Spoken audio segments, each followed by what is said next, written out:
With national leaders battling over the border wall, a different funding fight is going on right here at home. At issue is the state's Civil Legal Aid Fund, which helps low-income residents get legal assistance in housing, family, consumer, abuse prevention, and other matters. But in a budget proposal filed last week, Governor Charlie Baker slightly decreased funding by about $40,000 to $21 million. Advocates for the program are calling for $5 million more. Among them is the head of the highest court in the state, Supreme Judicial Court Chief Justice Ralph Gants. It's a pleasure to see you again. Thanks so much for being here. It's good to be here. You led an impressive effort last Thursday. I think it's called the Annual Walk to the Hill for Civil Legal Aid. It was sort of like Groundhog Day, though. I mean, I know you asked for a $5 million increase last year. It didn't happen. Is there any reason to think that you're going to get a more receptive audience on Beacon Hill this round than last? I think so. Why? A few reasons. The needs have grown. The needs have grown both in terms of the needs of immigrants who are now facing deportation, the separation of their families. The needs have grown in terms of the evictions with regard to communities which are changing in terms of the price of housing. The needs have changed with regard to veterans coming back from foreign wars, attempting to obtain benefits. I think there is a recognition of the importance of legal aid that was not there before. And the fact of the matter is, it makes money for the Commonwealth. So a taxpayer is sitting at home. Maybe that last piece is the answer. They're not income eligible. And they still may be low income, but not low enough income. Why should they care that the 2/3 of the people who are eligible, who walk through the door of a legal services office, are turned away because there's not adequate staffing? Why should that matter to them? Well, they should care because we all care about equal justice for each of our residents. And so there's a moral obligation, but there's also, it makes good financial sense. A BBA study a number of years ago found that a dollar spent on eviction defense generates more than $2 in terms of savings in homelessness. A dollar spent on providing money to help people get federal benefits brings in $5 to the state. A money spent on domestic violence to assist those who are going to court to attempt to get child support or to protection from an abusive spouse or boyfriend saves a buck in terms of medical expenses. So it basically pays for itself. So I'm going to stay in the courthouse. I guess we're going to spend a lot of time here. The new Suffolk County DA, Rachel Rollins, is very upset about the fact that Immigration and Customs Enforcement snatched a defendant from a courtroom the other day. And she goes beyond that. She says things like witnesses are not going to want to come testify. Victims themselves, survivors, may not want to come testify for fear that ICE will come get them. Do you share her concern? Yes. What should be done about it? We are working with ICE to attempt to cause them to be more cautious in terms of what they do and what they care about.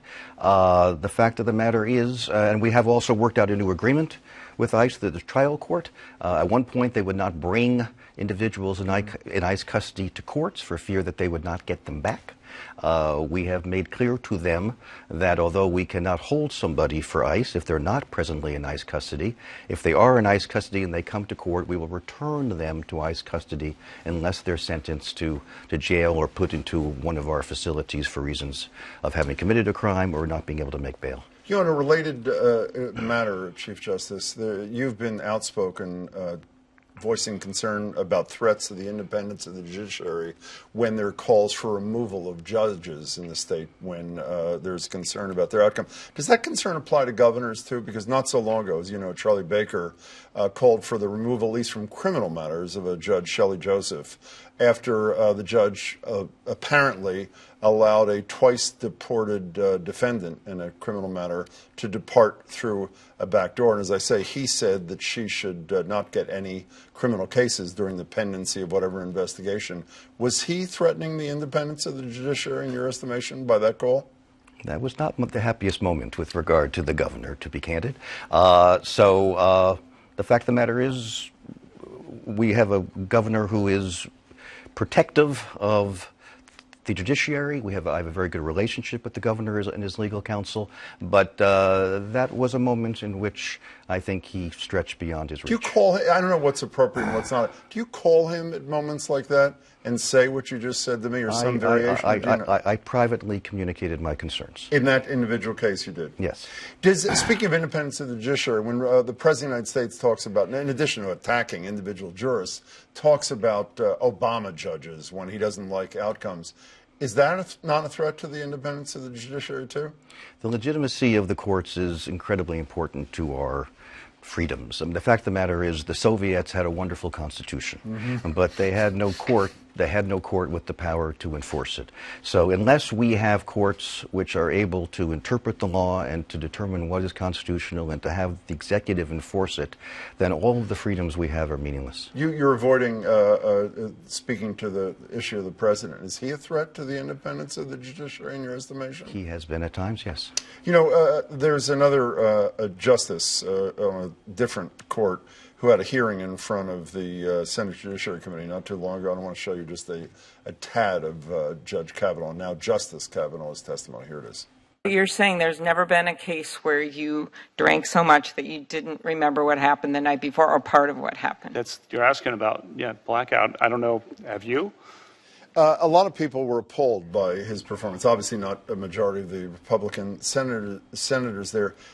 As someone who cares about trust and respect for the judiciary, did he damage that in his testimony before the Senate Judiciary Committee? Yes. Okay, well, that's not a straight answer. You talk about, you don't use this term, I do. When people can't get access to justice, poor people, they're obviously relegated to second-class status. Let's talk about second-class status of people of color. I'm going to quote you from a year or two ago talking about how imprisonment of blacks in Massachusetts, I think it's at 8 times the rate you said at the time, of white defendants, Latinos, roughly 5 times as much. Did the criminal justice reform that Governor Baker signed recently address in a serious way that racial inequity in your estimation, or we still have a long way to go?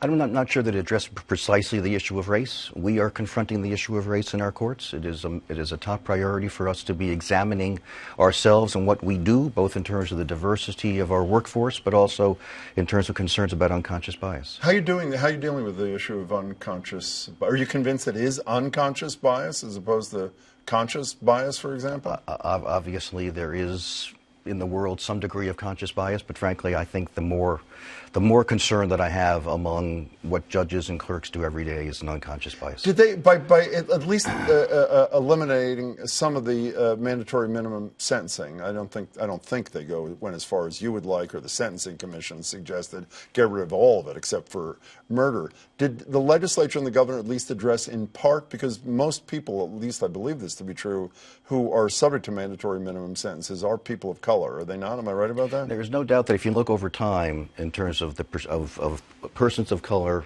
are here and everybody else is here, and that's been constant over the course of time. There could be many reasons for it. I'm not going to attribute it all to issues of racism, but there's no doubt the mandatory minimum sentences have hit persons of color harder than they have whites, and so that is among the reasons why I have expressed my concerns about minimum mandatory. It's also the concern about giving a fair sentence to an individual based on what he or she has done. You know, can you? I assume, because I just read yesterday that you and your colleagues agreed to take a case around these so-called secret courts the Globe has been reporting on about they're seeking the release of certain documents. You were able to talk about anything about the secret courts, or you're unable to because you can't because of the pendency? We have a pending case, so we'll allow, nothing. Okay, we'll allow the opinion to speak for itself. Let me go. Well, that's perfect. Segue, by the way.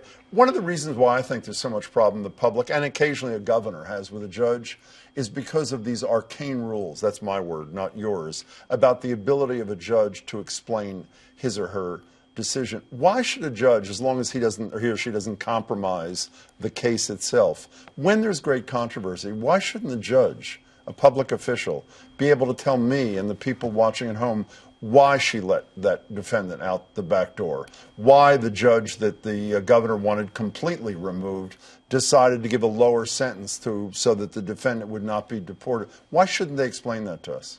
They should, but generally they should do it at the time they make the decision. But what if they don't? So- Or what if they don't, or if at least the decision doesn't adequately address legitimate public concern?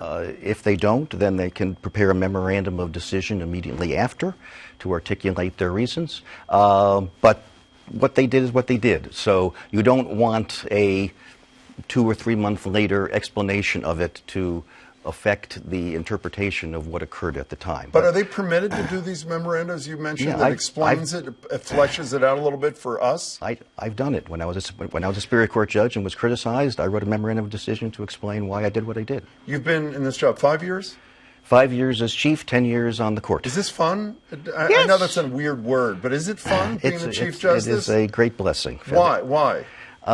Because I get to wake up each morning and attempt to do what I think is just.